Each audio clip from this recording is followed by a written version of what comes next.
आज के शांति संवाद में आप सब भाई पुरुषोत्तम का स्नेह वंदन और हृदय से आलिंगन स्वीकार करें।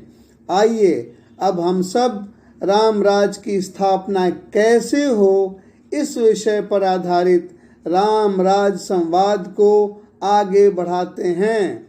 आज का संवाद राम राज संवाद का भाग 2 है। इसके पिछले यानी राम राज संवाद के भाग 1 में मैंने आप सबों को स्पष्ट रूप से यह समझाने का प्रयास किया था कि बिना शिक्षा राम राज जैसे विषय को समझना और इस राम राज की स्थापना करना कठिन है। अब आप मुझसे यह प्रश्न कर सकते हैं कि जब राम राज की स्थापना एक कठिन विषय है तो मैं ऐसा आप सबों को क्यों कह रहा हूं कि आज से ही, अभी से ही राम राज की स्थापना का काम प्रारंभ करें। आपके प्रश्न के जवाब में मैं 2-3 बातें कहना चाहूँगा। पहली बात, अगर आपको सरकार ही अनपढ़ रखना चाहे या सरकार ही आपको अनपढ़ बनाकर आपको हमेशा के लिए गुलाम बनाना चाहे, तब क्या आपको खुद ही अपनी गुलामी की बेड़ियां काटनी नहीं चाहिए? क्या आपको खुद ही गुलामी से मुक्ति नहीं चाहिए? दूसरी बात, आप सब कबीर वाणी सुने। आप कबीर की बातों को ध्यान से सुने। मुझे कबीर के 2-3 दोहे पसंद हैं जो आपको सुनाना चाहता हूँ। पहला कबीर वाणी है, पोथी पढ़ी पढ़ी जगमुआ पंडित भया न कोय। पोथी पढ़ी पढ़ी जगमुआ पंडित भया न कोय। 2.5 अक्षर प्रेम का पढ़े सो पंडित होए। 2.5 अक्षर प्रेम का पढ़े सो पंडित होए। कबीर का दूसरा दोहा है, मसी कागद छुओ नहीं, कलम गही नहीं हाथ, चारों युग का महात्म मुख ही जनाई बात।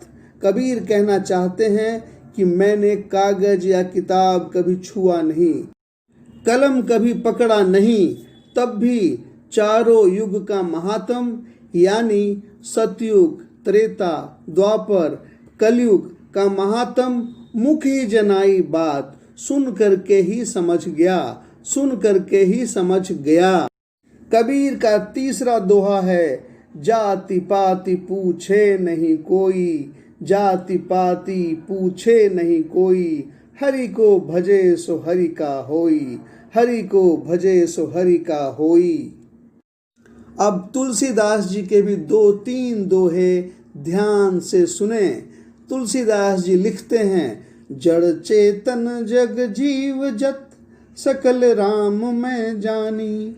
जड़ चेतन जग जीव जत सकल राम मैं जानी। बंदऊं सबके पद कमल, बंदऊं सबके पद कमल, सदा जोर जुग पानी। तुलसीदास जी का एक और दोहा है, वो लिखते हैं, आकर 4,84,000, आकर 4,84,000, जाति जीव जल थल नभवासी, जाति जीव जल थल नभवासी। सिए राम मैं सब जग जानी, करऊं प्रणाम जोर जुग पानी। सिए राम मैं सब जग जानी, करऊं प्रणाम जोर जुग पानी। तुलसीदास जी का एक तीसरा दोहा भी सुने। वे लिखते हैं, बिनु सत्संग विवेक न होई, बिनु सत्संग विवेक न होई, राम कृपा बिनु सुलभ न सोई, राम कृपा बिनु सुलभ न सोई। अब बात को ठीक से समझें। तुलसी जी कहते हैं, बिनु सत्संग विवेक न होई, यानी संतों के संग या संतों की बात सुनकर विवेक हो जाता है। और कबीर कहते हैं, मैंने कागज कलम पकड़ा नहीं, लेकिन सुनकर ही सब युग की मुख्य बातों को समझ गया। अब आप यहाँ ध्यान दें, तुलसी और कबीर दोनों विवेक और समझने की बात करते हैं, पर मूलतः दोनों की बात एक ही है। और वह समझना क्या है? यह भी कबीर आगे कहते हैं, पोथी पढ़ी पढ़ी जगमुआ, यानी कि किताब पढ़ने से कोई पंडित नहीं बनता, बल्कि सिर्फ प्रेम को समझ जाने से आप पंडित बन जाते हैं। पंडित बनना मतलब आपको समझदारी आ जाती है। अब समझदारी क्या आती है? वो भी कबीर कहते हैं, जाति पाति पूछे नहीं कोई, हरि को भजे सो हरि का होई। तुलसीदास जी भी यही कहते हैं, सिए राम मैं सब जग जानी। आप तुलसीदास जी के दोहे पर ध्यान दें। वे कहते हैं, आकर 4,84,00,000 जाति जीव जल थल नभवासी, सिए राम मैं सब जग जानी।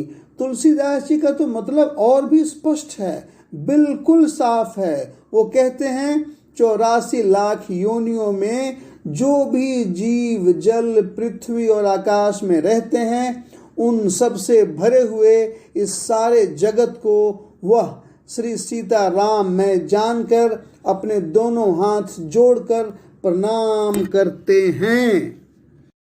अब आप गौर से सुने, अब आप ध्यान दें। यहाँ पर भी तुलसी और कबीर दोनों ही पहले की ही तरह एक ही बात कहते हैं। दोनों ही यहाँ जाति के शब्द की चर्चा करते हैं। कबीर कहते हैं, जाति पाति पूछे नहीं कोई, और तुलसी कहते हैं, जाति जीव जल थल नभवासी। इस पूरे संवाद में समझने की बात सिर्फ यही है कि प्रेम ही वह विषय है, प्रेम ही वह धागा है जो पूरे समाज को जोड़ता है।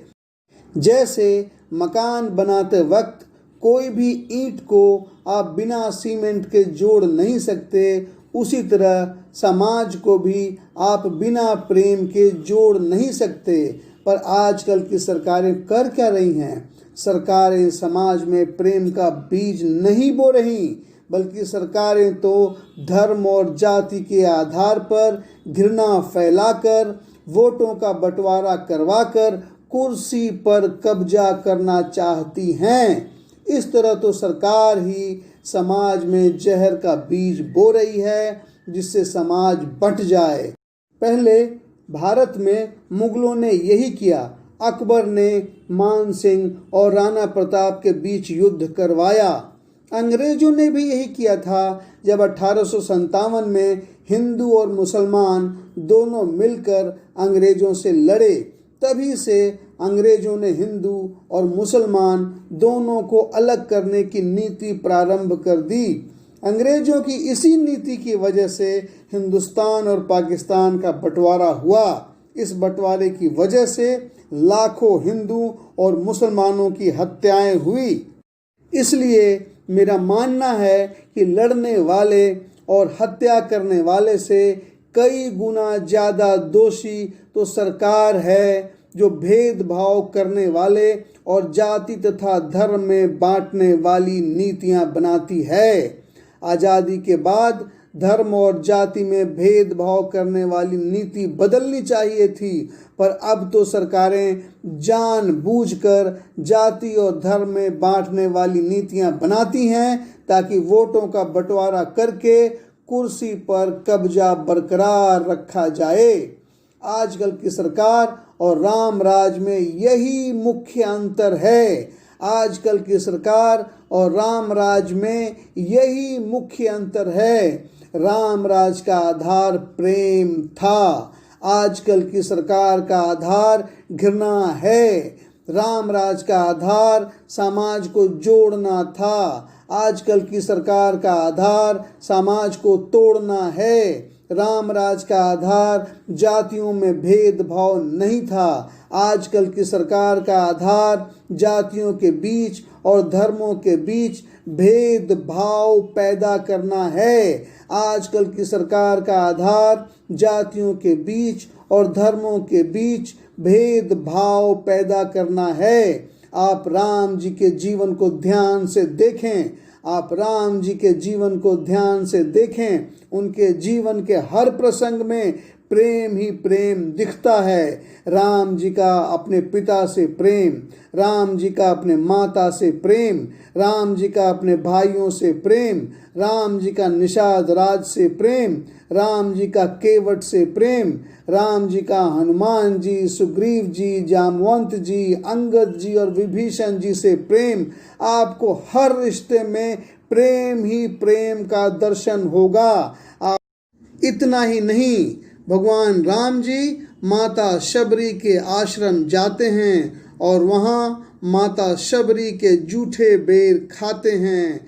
अब इन नेताओं को कौन समझाए, अब आजकल की सरकारों को कौन समझाए कि प्रेम में ताकत होती है दुनिया को झुकाने की, कि प्रेम में ताकत होती है दुनिया को झुकाने की। वरना आप ही बताएं, क्या जरूरत थी राम जी को माता शबरी के जूठे बेर खाने की? वरना आप ही बताएं, क्या जरूरत थी भगवान राम जी को माता शबरी के जूठे बेर खाने की? यह प्रेम कोई दिखावा नहीं है, यही असली प्रेम है, यही असली प्रेम है। पर दुख की बात यह है कि भारत के लोकतंत्र में सरकारों की जो नीतियां होती हैं उसमें हर स्तर पर जाति और धर्म के बीच बंटवारे का दर्शन होता है। आजकल की सरकारों ने भारत को बुरी तरह से हर स्तर पर बांट कर रख दिया है। आज का भारत गरीब और अमीर के बीच बट गया है। आज का भारत हिंदू और मुसलमान के बीच बट गया है। आज का भारत जातियों और संप्रदायों में बटा हुआ भारत है। क्या इस तरह का बंटवारा ही सरकार का लक्ष्य है? यह तो शर्मनाक है। यह कैसा लोकतंत्र है? यह तो बांटो और राज करो का तंत्र है। यह तो बांटो और राज करो का तंत्र है। यह तो डिवाइड एंड रूल का तंत्र है। यह तो डिवाइड एंड रूल का तंत्र है। ऐसी सरकारों को तो उखाड़ फेंकना चाहिए। ऐसी सरकारों को तो उखाड़ फेंकना चाहिए। वैसे ही जैसे राम जी ने रावण की सरकार को उखाड़ फेंका, वैसे ही जैसे भगवान कृष्ण जी ने पांडवों के द्वारा कौरवों की सरकार को उखाड़ फेंका।